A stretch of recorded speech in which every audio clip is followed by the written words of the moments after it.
आज मेरे इस चैनल पे मेरे साथ मेरे छोटे भाई दीपांशु शर्मा है और छोटे भाई से ज़्यादा ही मेरा दोस्त है और हमारे बीच में काफ़ी एज डिफरेंस है।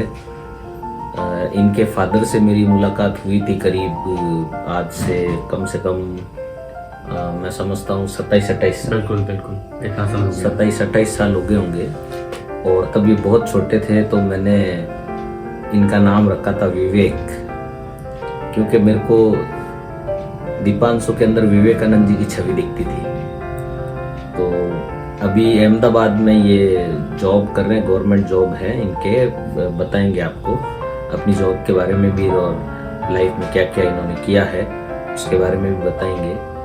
तो मेरे काफ़ी लाडले छोटे भाई और बहुत अच्छे मित्र रहे हैं। मैंने अपने लाइफ की कई चीज़ें शेयर की इनसे और मतलब ये समझो कि मेरे हृदय में रहते हैं। मेरे बहुत अच्छे भाई हैं दीपांशु शर्मा जी।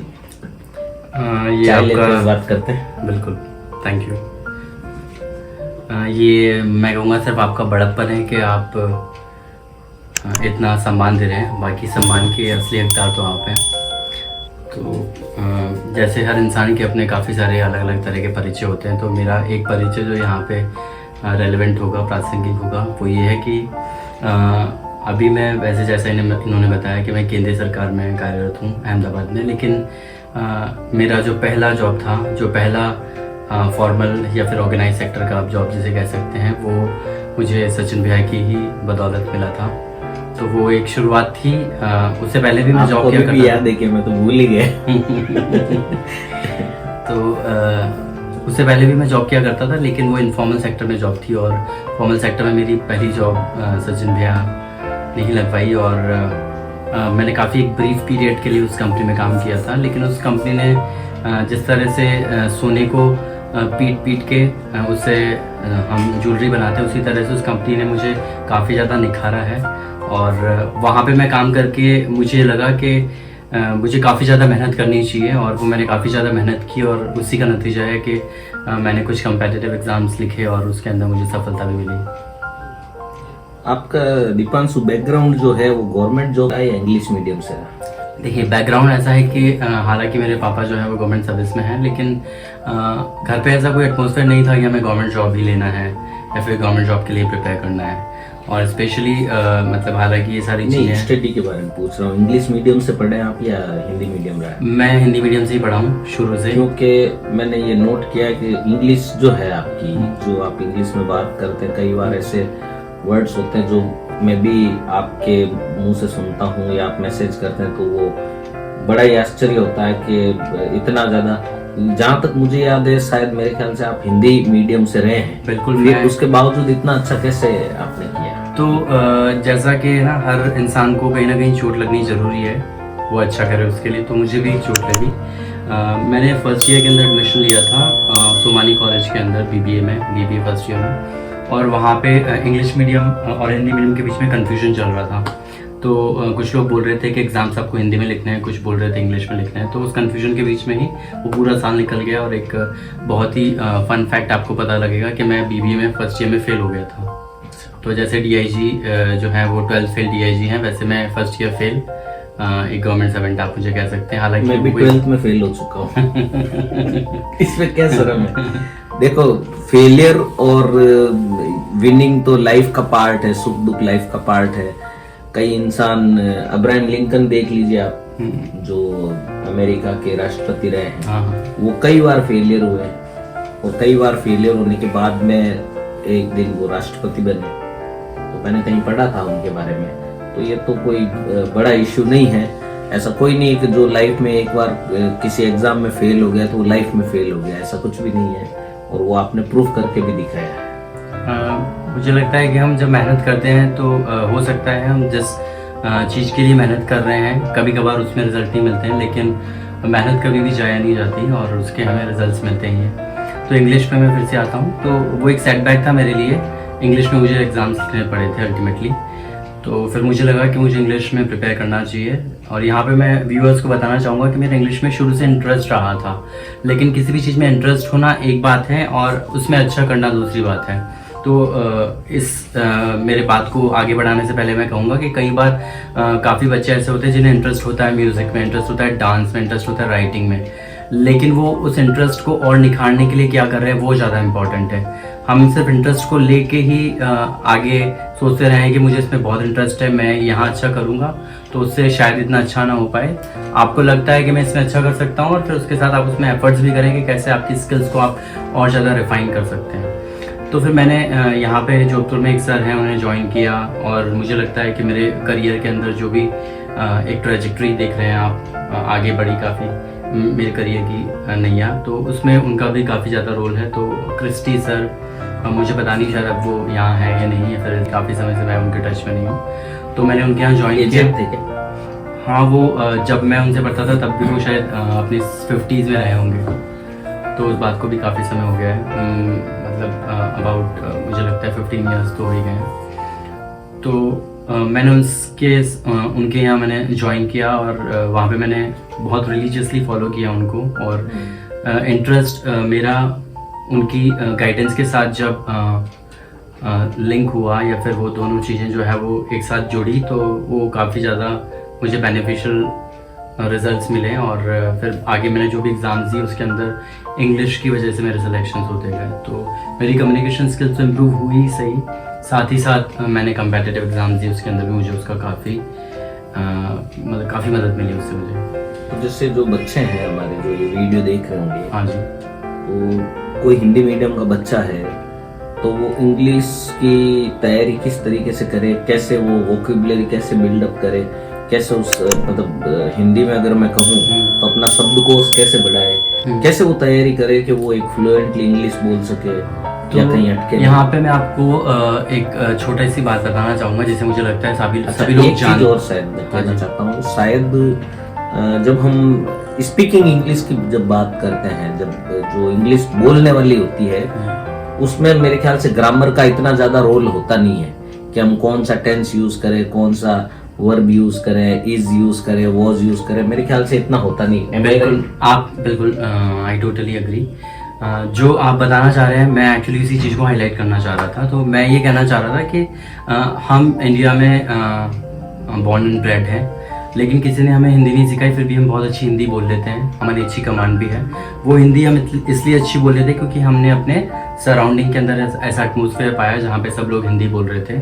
अगर आप किसी और दूसरे स्टेट से हैं जहाँ पे कोई दूसरी लैंग्वेज बोली जाती है, तो आपके सराउंडिंग में जो भी लैंग्वेज रही उसको आपको सीखना नहीं पड़ा, उसकी ग्रामर नहीं सीखनी पड़ी और आप बहुत अच्छा बोलने लगे। तो सिमिलरली अगर आप किसी भी लैंग्वेज के अंदर अच्छे होना चाहते हैं तो आप अपने आपके सराउंडिंग को, अपने एटमॉस्फेयर को इतना ज़्यादा इंग्लिश से भर दें कि आप इंग्लिश में ही कुछ पढ़ रहे हैं तो इंग्लिश में पढ़ रहे हैं, आप कुछ देख रहे हैं तो इंग्लिश में देख रहे हैं, आप कुछ सुन रहे हैं तो इंग्लिश में सुन रहे हैं। जब आप ऐसा एटमॉस्फेयर अपने अराउंड क्रिएट कर लेंगे तो आपको बहुत कम समय में, आपको शायद पता भी नहीं चलेगा, लेकिन आपकी इंग्लिश इंप्रूव होनी चालू हो जाएगी। चाय ठंडी हो ये बहुत ही इंटरेस्टिंग टॉपिक है मेरे लिए, लैंग्वेज टीचिंग, तो इसलिए मैं भूल जाता हूँ कि मुझे कुछ भी करना है उसके आगे। फिर क्या करना होता है? तो शुरुआत जो है, आप जिस लेवल की इंग्लिश समझ सकते हैं उस लेवल की चीज़ें पढ़ें, उस लेवल की चीज़ें सुनें, उस लेवल की चीज़ें देखें। अगर आपको लगता है कि आप न्यूज़पेपर आर्टिकल्स नहीं पढ़ सकते हैं, तो आप छोटे छोटे कॉमिक्स जो होते हैं, जो छोटे बच्चों के लिए लिखे जाते हैं, आप वो पढ़ें। अगर आपको लगता है कि आप टीवी शोज़ या फिर मूवीज़ जो है वो फॉलो नहीं कर सकते, फॉलो का मतलब समझना, वो नहीं समझ सकते, तो आप बच्चों के लिए जो कार्टून सीरीज़ होती है जैसे पेपा पिग हो गया, और भी बहुत सारे चैनल्स हैं आजकल। और अच्छी बात यह है कि आजकल काफ़ी सारे केबल नेटवर्क हमें ऑप्शन देते हैं कि आप कार्टून जो है वो हिंदी में और इंग्लिश में भी देख सकते हैं, तो आप लैंग्वेज स्विच करके वो कार्टून देख सकते हैं। तो कहने का मतलब ये है कि जिस भी लेवल में आप कंफर्टेबल हैं उस लेवल का कंटेंट आप अपने आसपास क्रिएट करें। और आज के इंटरनेट सेवी वर्ल्ड के अंदर सभी के पास इंटरनेट और मोबाइल तो है ही सही, तो बहुत ज़्यादा हमें रिसोर्सेज की भी ज़रूरत नहीं है। आप मोबाइल पे PDF डाउनलोड कर सकते हैं, आप अपने मोबाइल के अंदर जो भी वीडियोस आपको देखना है वो हिंदी में ना देख के इंग्लिश में देख सकते हैं। अगर आपको डिफ़िकल्ट लगता है तो आप कुछ ऐसा देख सकते हैं जिसके अंदर आप अच्छे से समझ सकें। तो शुरुआत होगी समझने से, और धीरे धीरे आप फिर बोलने लगेंगे और फिर लिखने भी लगेंगे। आजकल सभी के घरों में स्मार्ट टीवीज़ हैं, और स्मार्ट टीवीज़ हैं, और जो ये जो OTT प्रोग्राम्स है, हाँ जी। ऑनलाइन जो ये आते हैं वेब सीरीज वगैरह या जो साउथ बेस्ड मूवीज हैं, हाँ जी। मैंने देखा है कि सबटाइटल उसमें आते ही हैं। हाँ तो अगर इंग्लिश मूवीज भी अगर देख रहे हैं जो अच्छी हो, फैमिली लाइक हो, फैमिली में देखने लायक हो, तो उन मूवीज को देखते हुए भी हम सबटाइटल पढ़ते हैं तो उससे भी काफी अपन को बेनिफिट मिल सकता है। हाँ, इंग्लिश शुरुआत बिल्कुल शुरुआत उससे की जा सकती है कि हम कोई भी मूवी देखें, इंग्लिश मूवी, हॉलीवुड मूवी जो ओरिजिनली इंग्लिश में बनी है, डब्ड मूवी नहीं, तो वो हमें ज़्यादा बेनिफिट देगी इन कंपैरिजन टू वो मूवीज जो किसी दूसरी लैंग्वेज में बनी। फ्रेंच भी हो सकती है, वो साउथ की कोई लैंग्वेज भी हो सकती है, और फिर डब होके वो इंग्लिश में है, क्योंकि इंग्लिश के ओरिजिनल एक्सप्रेशंस जितना ज़्यादा हम सीखेंगे उतने ज़्यादा हमें हेल्प करेंगे। तो शुरुआत आप उससे कर सकते हैं, लेकिन हमेशा आप सबटाइटल्स के ऊपर ही डिपेंड करें, वो it is not a good sign. तो ग्रेजुअली आपको प्रोग्रेस करना पड़ेगा उस लेवल तक जब आपको सबटाइटल्स की जरूरत ना पड़े। लेकिन हाँ, ये आपने बहुत अच्छा बताया कि हम वहाँ से शुरुआत कर सकते हैं। वो भी है, प्लस मान लो कोई छोटा कोई इंग्लिश का न्यूज़पेपर है, उसको भी भले आपका इंटरेस्ट नहीं हो लेकिन आप उसमें से एक टिपिकल वर्ड्स पकड़ के और एक छोटा बोर्ड आप अपने स्टडी रूम में रख सकते हैं जिस पे आप कोई टिपिकल वर्ड आया उसमें लिखा और उसका मीनिंग समझ के मैंने देखा कई ऑफिस, गवर्नमेंट ऑफिसेज में ऐसे व्हाइट बोर्ड लगे रहते हैं, उस पे कुछ इंग्लिश के वर्ड और उसका मीनिंग लिखा रहता है। हाँ, तो वो कोई नया शब्द रोज ही एक कोई नया शब्द सीख वर्ड ऑफ द डे करके एक प्रोग्राम रहता है गवर्नमेंट ऑफिस के अंदर, जहाँ पे एक कोई सभी शब्द हिंदी और इंग्लिश का वो लिखते हैं, और ताकि लोगों की वोकैबुलरी इनहेंस हो, एनरिच हो। यहाँ पे मेरा थोड़ा सा डिफरेंट व्यू है, मैं माफ़ी चाहूँगा।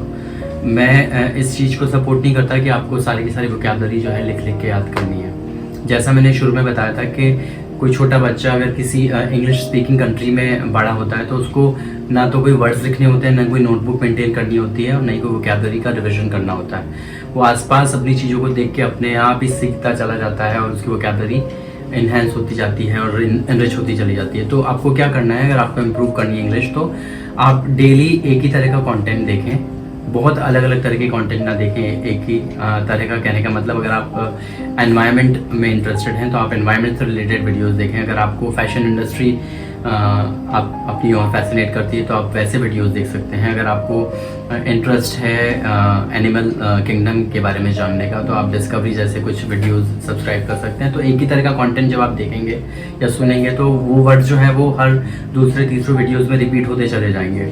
आपको बहुत ज़्यादा डिक्शनरी खोल खोल के देखने की भी ज़रूरत नहीं है। थोड़े थोड़े समय में आपको कॉन्टेक्स्ट समझ में आने लगेगा कि वो एक्चुअली क्या कह रहे हैं, क्योंकि वहाँ पे एक विजुअल तो चल ही रहा है। विजुअल में अगर कोई लैंग्वेज नहीं भी होती तो भी आपको काफ़ी कुछ समझ में आता। जब विजुअल्स के अंदर उन्होंने अपने डायलॉग्स ऐड कर दिए तो आपकी अंडरस्टैंडिंग और ज़्यादा बढ़ जाती है। तो अब आपको फिर तभी कोई ऐसा वर्ड देखना है जहाँ पे आपको लगता है कि नहीं ये तो बिल्कुल मुझे इंपॉर्टेंट है जानना, या फिर आउट ऑफ क्यूरियोसिटी आपको लगता है कि नहीं ये वर्ड मुझे जानना चाहिए। अदरवाइज आपको बार बार डिक्शनरी खोलनी नहीं है, बस आप चीज़ें देखते जाओ, सुनते चले जाओ, और उससे आपकी इंग्लिश एक लेवल तक इम्प्रूव हो जाएगी। उसके बाद जब आपको एडवांस लेवल पे जाना है तो फिर ये सारी चीज़ इंपॉर्टेंट है कि आपको हर वर्ड का मतलब पता होना चाहिए, ताकि आपको प्रिसाइज मीनिंग पता हो किसी भी सेंटेंस के पीछे का, उसकी स्ट्रक्चर पता हो। लेकिन हम सभी को तो लिंग्विस्ट नहीं बनना है, हमें तो सिर्फ अपने फील्ड के अंदर ऐसी कम्युनिकेशन स्किल्स होनी चाहिए ताकि हम अपने मैसेज को दूसरे को कन्वे कर सकें। और उस लेवल की स्किल को डेवलप करने के लिए मुझे लगता है कि आपको बहुत ज़्यादा डिक्शनरीज वगैरह और ये सब खोलने की ज़रूरत नहीं पड़ेगी। मेरा एक्सपीरियंस भी है, क्योंकि काफ़ी लोगों ने मुझसे गाइडेंस भी लिया है, और ये जो है आपने कोचिंग भी करवाई है? हाँ जी, मैं कोच करता हूँ बच्चों का out of my interest for the subject. Out of India भी?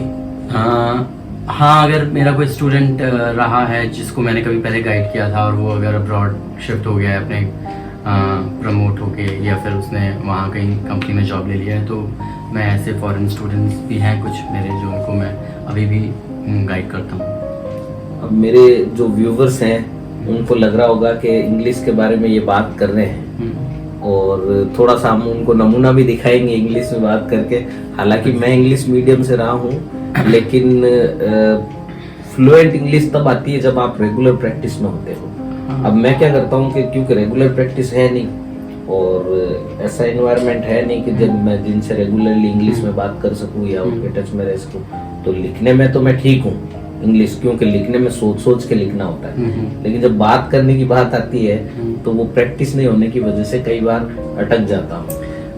इस चीज़ को मैं आपके ही जो आर्ग्यूमेंट है उसको और रीइंफोर्स करना चाहूँगा या फिर और ज़्यादा इसे स्ट्रॉन्ग बनाना चाहूँगा। आप देखेंगे व्यूअर जो है वो मुझे लगता है कि मेरी इस बात से एग्री भी करेंगे कि काफ़ी सारे ऐसे ग्रामर के टीचर होते हैं जिनको ग्रामर के तकरीबन सारे रूल जो हैं वो बाय हार्ट होते हैं, कंठस्थ होते हैं, लेकिन फिर भी वो इतना इम्प्रेसिव इंग्लिश नहीं बोल पाते क्योंकि उनकी ऐसा नहीं कि वो बोल नहीं सकते, वो बोल सकते हैं अगर वो कोशिश करें तो, लेकिन उनका एटमोसफेयर ऐसा होता है कि उन्हें अपने स्टूडेंट्स को हिंदी में कोच करना होता है। तो दो they know all the rules and all the concepts of English but they not use it, and since they don't use it they do not speak fluently, and even if they try to speak sometimes occasionally people will understand who a native speaker that the person who's speaking is not very good at the language.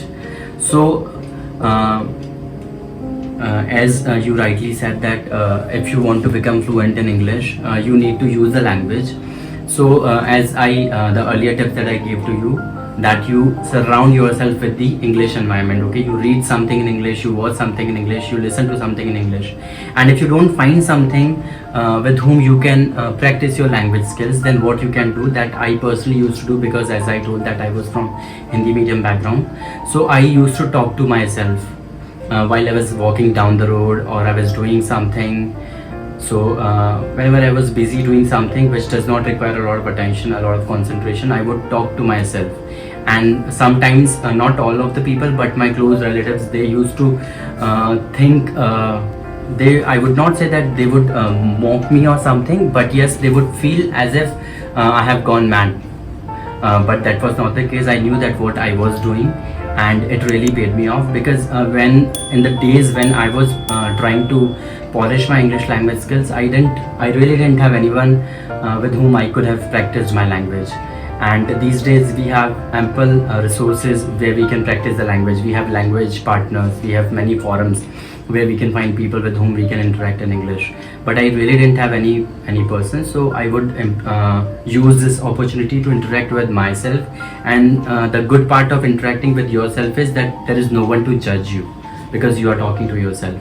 And yes, and imitating is also one important aspect of language. People don't recognize the importance of it.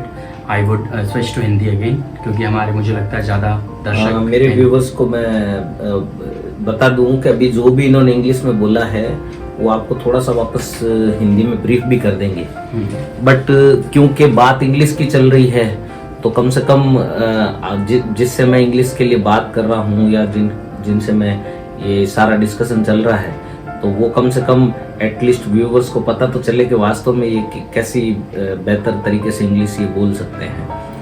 तो अभी आपने जब चाय पीने के लिए ये cup ऊपर किया तो मैंने देखा कि आपके ये जो वोट देने का निशान था वो दिखा मुझे। तो 26 अप्रैल यानी कल 26 अप्रैल थी। हम इस बारे में नहीं बात करेंगे कि वोट किसको दिया, लेकिन I want to say that he is a very intellectual person and responsible citizen who came here to vote from such a distance place. Yes. है ना? Yeah.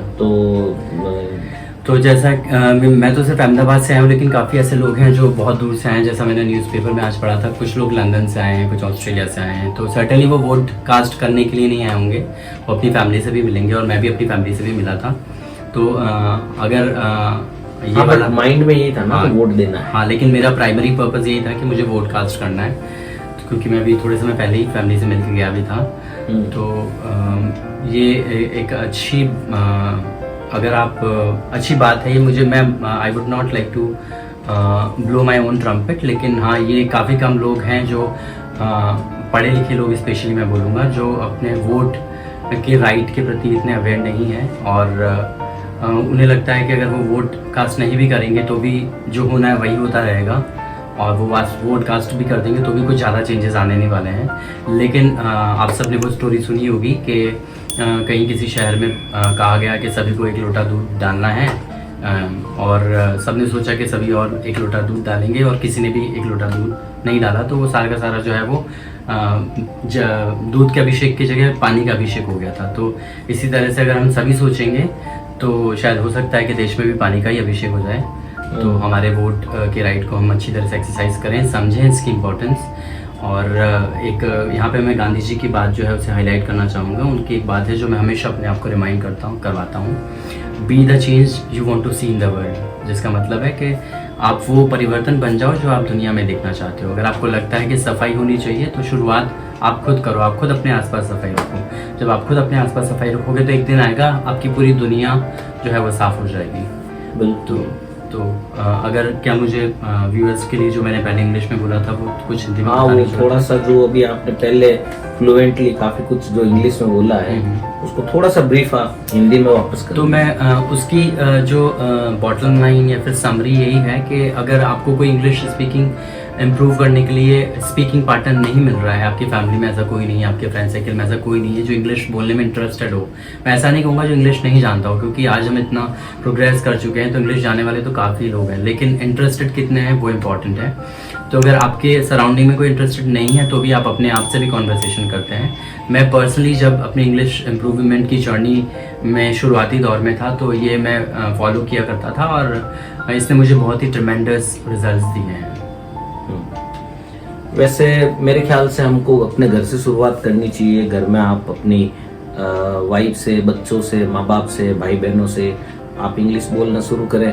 हो सकता है शुरू में थोड़ा लड़खड़ाएंगे, थोड़ा कहीं फंसेंगे, कहीं बोल नहीं पाएंगे, लेकिन धीरे धीरे मैं समझता हूँ कि प्रैक्टिस ऐसे हो जाएगी जैसे अपन जनरली घर में मारवाड़ी या हिंदी या जो भी आपकी लोकल लैंग्वेज है वो आप जैसे बोलते हैं वैसे ही आप इंग्लिश भी ढंग से बोलना शुरू कर पाएंगे। यहाँ पे देखो हमारे साथ क्या होता है कि अगर हम अपने घर वालों के साथ इंग्लिश में बात करना चालू करते हैं ना, तो ये चूँकि मैं काफ़ी सारे लोगों को गाइड कर चुका हूँ तो उसके बेसिस पे मेरे कुछ एक्सपीरियंसेस हैं।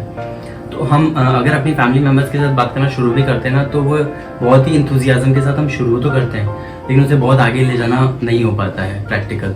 तो प्रैक्टिकल यहाँ पे तरीका क्या हो सकता है कि आप एक कमिटमेंट रखें कि मुझे अपने आप से रोजाना 15 मिनट्स या किसी ऐसे फ्रेंड से जो बहुत ही कन्वीनियंट है और बहुत ही ओपन है मेरे साथ कॉन्वर्सेशन करने में, उसके साथ रोजाना 15 मिनट्स करूं।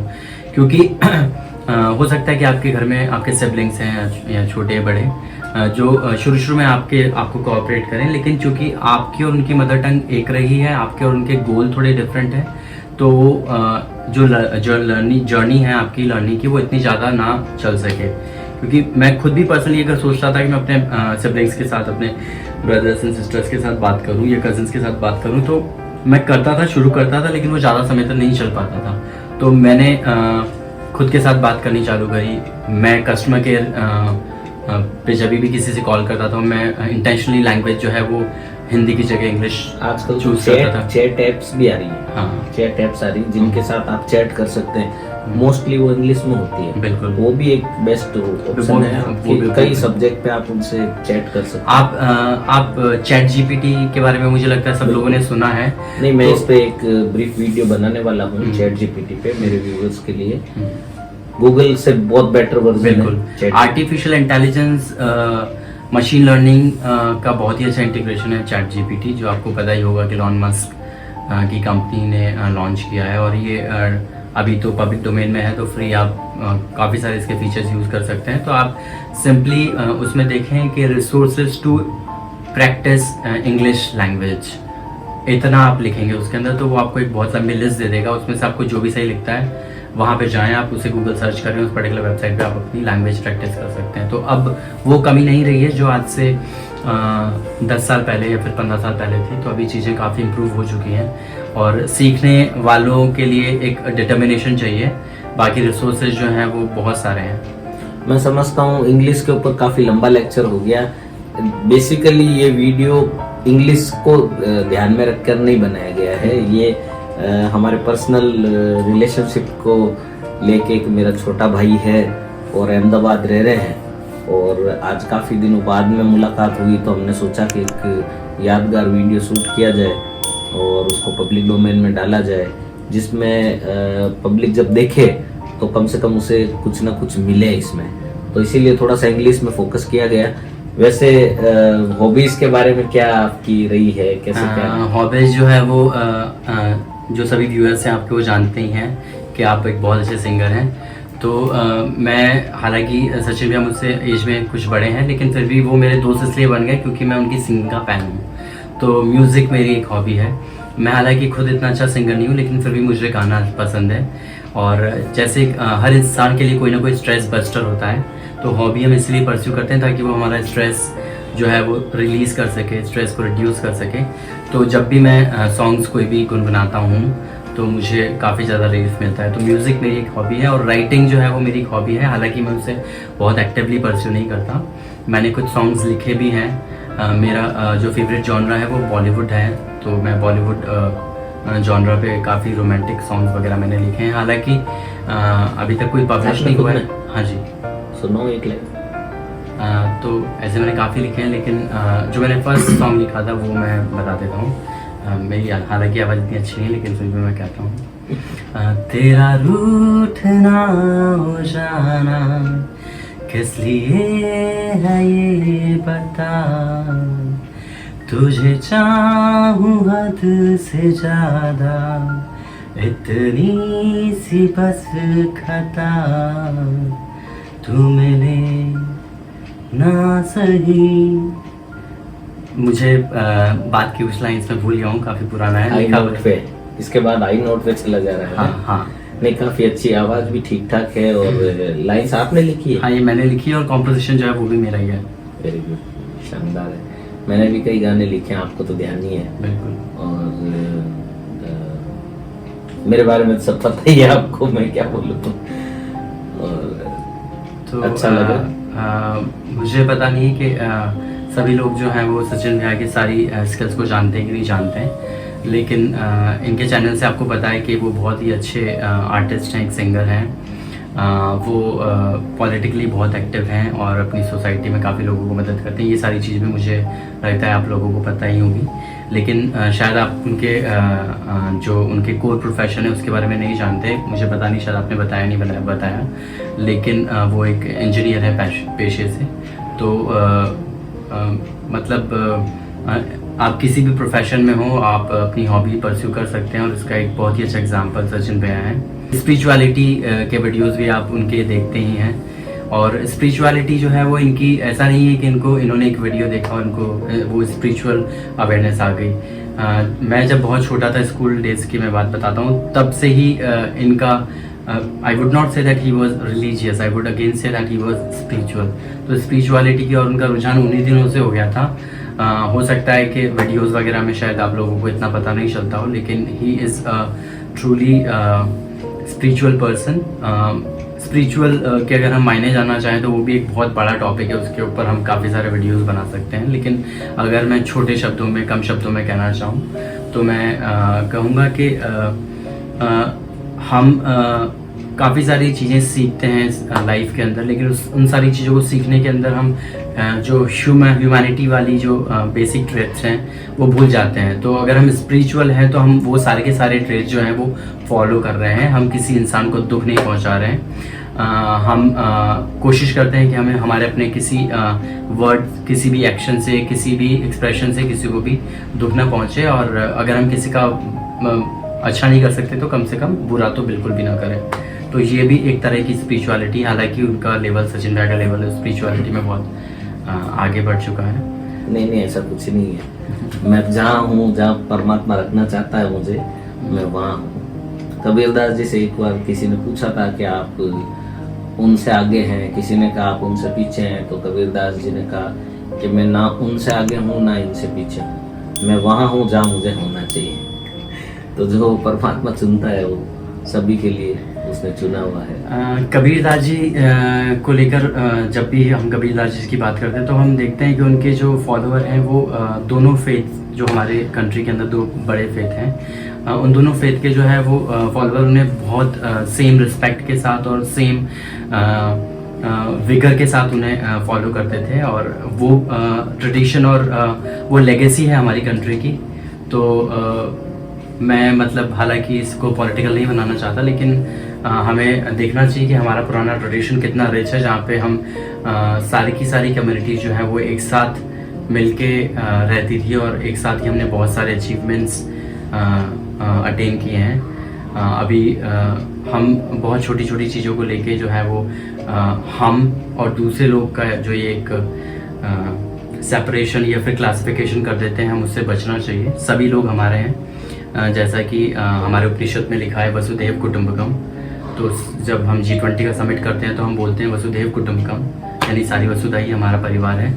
और तो उसको हमें भारत में इंग्लिश में इस चीज की बहुत आवश्यकता है। इंग्लिश में हम बोलते हैं वॉक द टॉक, एक एक्सप्रेशन इंग्लिश में, यानी आप जो बोलते हैं आप उसे ही अपने कर्मों में भी लेके आए। तो जैसा हम बोलते हैं वसुधैव कुटुंबकम, तो वही हम अपने कर्मों में भी लेके आना चाहिए और यूनिवर्सल ब्रदरहुड के ऊपर हमें अपने हाँ बिल्कुल काम करना चाहिए और हमारी सोच को थोड़ा ब्रॉड करना चाहिए।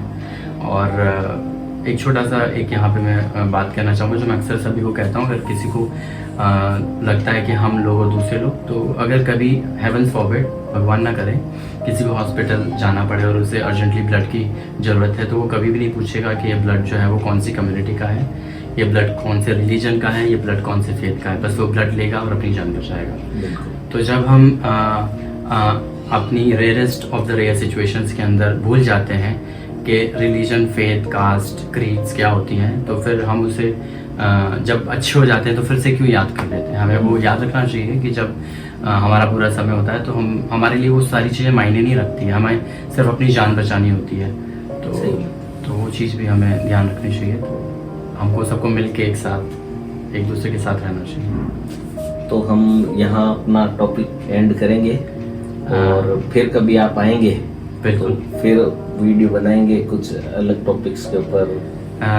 आज का वीडियो जो है उसमें काफ़ी सारी चीज़ें थोड़ी थोड़ी लेवल पे कवर हुई है। हमने हल्का सा स्पिरिचुअलिटी के बारे में बात किया है, थोड़ा सा हमने देश के अंदर पॉलिटिक्स के क्या स्टैंडर्ड हैं उसके थोड़ा सा इशारा करने की कोशिश की है, कुछ इंग्लिश के बारे में बात हो गई है। तो काफ़ी ज़्यादा अलग अलग तरीके के टॉपिक्स में हमने बात की है। तो मुझे लगता है कि अगर व्यूअर्स इस तरह का कॉन्वर्सेशन पसंद करेंगे तो हम आगे भी फिर उनसे फिर से मुखातिब होंगे।